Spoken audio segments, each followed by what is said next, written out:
আমিনুল ইছলাম, মই পাঞ্জাব নেশ্যনেল বেংকৰ বিচি হয়। মই আজি 1,10,000 টকা উইথড্ৰ কৰিছোঁ হা।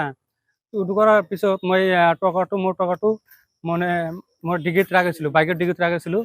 ৰাখি কিনে অলপ আগত যাই কিনে মানে একাপ চাহ খাবলৈ গৈছোঁ। তাতে মানে মোৰ টকাটো চোৰে কোনোবা দুজন মানুহে অচিনাকি মানুহে দুজন টকাটো লৈ যায় আজি।